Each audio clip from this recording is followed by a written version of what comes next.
Seorang siswa Madrasah Sanawiyah di Bantul, Yogyakarta tewas setelah Awalnya dipukul kedua teman siswa sekelas. tersebut hanya bercanda dekat saling ejek, kemudian pelaku memukul korban hingga terjatuh kemudian tewas.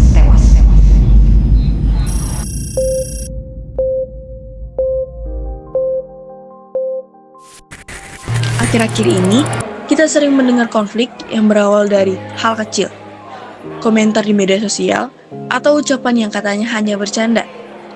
Namun, ketika candaan menyentuh hal sensitif seperti fisik, ras, atau latar belakang seseorang, tawa bisa berubah menjadi luka.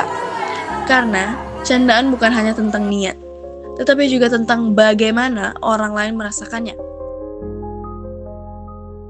Lalu, bagaimana sebenarnya pandangan masyarakat tentang candaan seperti ini? Kami menanyakan 6 pertanyaan yang sama kepada beberapa orang dengan latar belakang yang berbeda. Berikut tanggapan mereka. Kenalkan, nama saya Bapak Arya, profesinya guru. Saya Canto Ezra sebagai guru. Halo semuanya, di sini saya Diosa Elizabeth dari kelas 12. Saya sebagai siswa SMA Kristen Bina Kasih Gambut.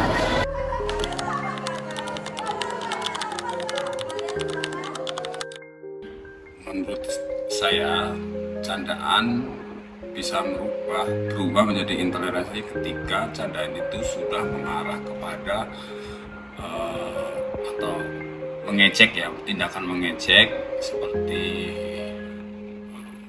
menyebutkan warna kulit, agama, terus fisik dan lain sebagainya. Buat candaan bisa berubah menjadi tindakan intoleransi adalah ketika ada pihak yang merasa tersakiti, ada pihak yang merasa tersinggung. Nah, menurut saya sebagai siswa, sebuah candaan bisa berubah menjadi tindakan intoleransi saat seseorang yang dibuat sebagai candaan itu merasa tersakiti atau tersinggung dengan candaan tersebut. Jadi kalau misalnya sudah tersakiti atau ada yang merasa tersinggung, berarti candaan itu sudah bukan candaan biasa.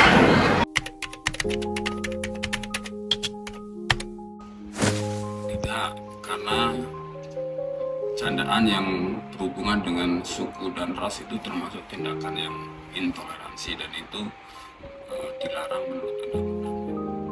Tentu jawabannya tidak, ya, karena perbedaan itu adalah anugerah Tuhan. Kalau memang kita dikasih perbedaan suku, ras, agama dan sebagainya, seharusnya kita menganggapnya itu sebagai anugerah yang Tuhan berikan supaya kita bisa sama-sama saling belajar, gitu ya, menerima perbedaan yang memang Tuhan anugerahkan. Saya rasa kalau misalnya sudah menyinggung ras, itu tidak bisa dianggap wajar karena itu bisa membuat stereotip buruk atau bisa membuat sebagian orang merasa tersinggung karena banyak nih yang mencakup agama tersebut atau suku tersebut.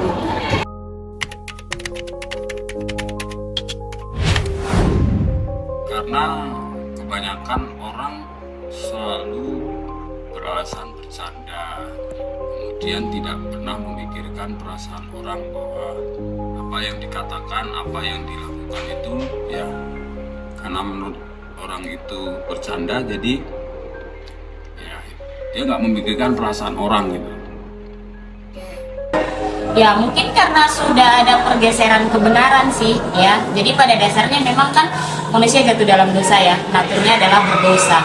Jadi kadang-kadang sesuatu hal yang menyakitkan justru itu dianggap jadi sesuatu yang wajar, padahal sebenarnya itu tidak boleh dilakukan. Nah, sekarang banyak siswa-siswa tuh sudah terbiasa menganggap candaan-candaan yang menyakitkan, menyinggung suku, ras, bahkan fisik itu sebagai hal yang biasa. Karena sudah mulai tenar di media-media sosial kita mengkritik orang-orang lewat fisik, tapi diselubungi dengan candaan. Hal itu menjadi masalah karena sudah menjadi kebiasaan. Mereka membiasakan hal itu karena sebagai bentuk keakraban kadang atau sebagai kebiasaan mereka memang.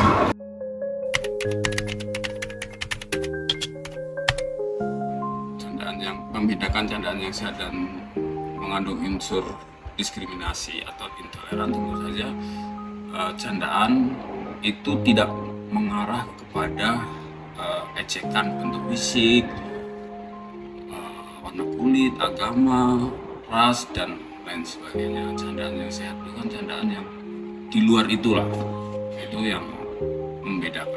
Cara membedakannya gampang. Kalau memang ketika kita bercanda, semua merasa tidak ada yang tersakiti, tidak ada yang tersinggung, tidak ada yang merasa sedih, ya itu sesuatu yang sehat. Tapi kalau memang ada yang tersakiti, ada yang merasa dibully, ada yang merasa sedih, ya itu sudah tidak wajar. Candaan yang sehat pastinya adalah candaan yang memang tidak membuat orang lain tersinggung. Kalau misalnya sudah mengancam diskriminasi, itu pasti akan membuat orang lain sakit hati dan kadang mereka tidak merasa itu sebagai candaan.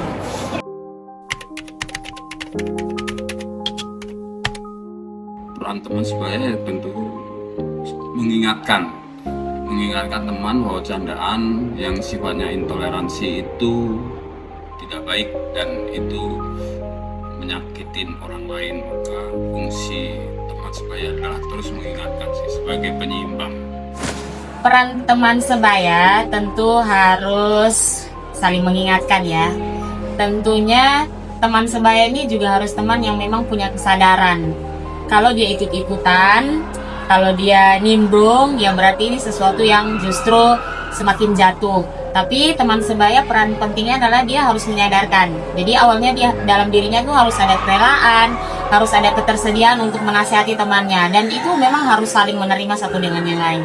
Nah, kita remaja pasti sangat erat dengan teman-teman sebaya ya. Teman kita melakukan apa, kita pasti akan ikut-ikutan. Maka kita sebagai teman sebaya itu tidak boleh menormalisasikan hal itu. Karena kalau kita normalisasi, teman-teman kita yang lain bisa ikut-ikutan normalisasi. Dan at the end itu jadi hal yang biasa.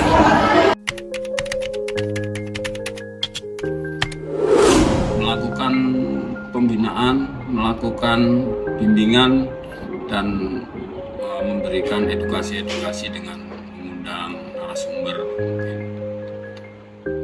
Mungkin salah satu caranya adalah ya dengan cara memberikan saat teduh setiap pagi ya, dengan cara diadakannya program saat teduh. Itu adalah cara yang mungkin bisa dipakai untuk mengingatkan anak-anak didik, untuk mengingatkan siswa-siswi supaya mereka tetap punya rasa untuk saling menghargai, punya hati yang tulus, punya hati yang sedia dan rela untuk mengasihi mereka siapapun yang berbeda dengan kita. Tidak membiasakan candaan-candaan mungkin dengan nama orang tua, panggilan fisik tertentu, dan mungkin membina anak-anaknya supaya melakukan candaan yang wajar. Apa pesan dan pelajaran yang dapat diambil? Berdasarkan hasil wawancara kita bisa mengambil kesimpulan bahwasannya dari candaan-candaan kecil yang kita lontarkan, yang kita anggap sebagai suatu hal yang lucu, ternyata bisa menjadi suatu kegiatan intoleran bagi orang-orang yang berbeda dengan kita. Nah, jadi di sini kita bisa mengambil kesimpulan bahwasannya kita harus memikirkan dengan jernih apa saja kata-kata yang ingin kita ucapkan, yang ingin kita keluarkan, dan juga apakah perkataan yang nantinya akan kita keluarkan sebagai candaan akan berujung pada hal yang baik atau yang buruk bagi orang yang mendengarkannya. Maka dari itu di sini juga kita memerlukan peran teman sebaya untuk memperingatkan dan tidak menganggap hal yaitu candaan membawa tentang ras, suku, agama adalah suatu hal yang wajar, dan kita juga memerlukan sekolah untuk mendidik lebih baik lagi muridnya dan juga memberikan suatu narasumber yang menceritakan atau membahas tentang intoleransi ini dan apa saja cara untuk mencegahnya dan juga cara untuk menghilangkannya. Guys, omongan kalian itu bisa nyakitin siapa aja. Kita nggak pernah tahu isi hati mereka dan kapan mereka tersakiti dengan omongan kita. Jangan sampai kita menyakiti orang lain. Bercanda boleh saja dilakukan asal bukan perbedaan yang dijadikan bangsa.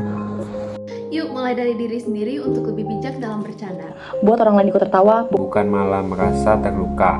karena tawa yang baik adalah tawa yang bisa dirasakan bersama.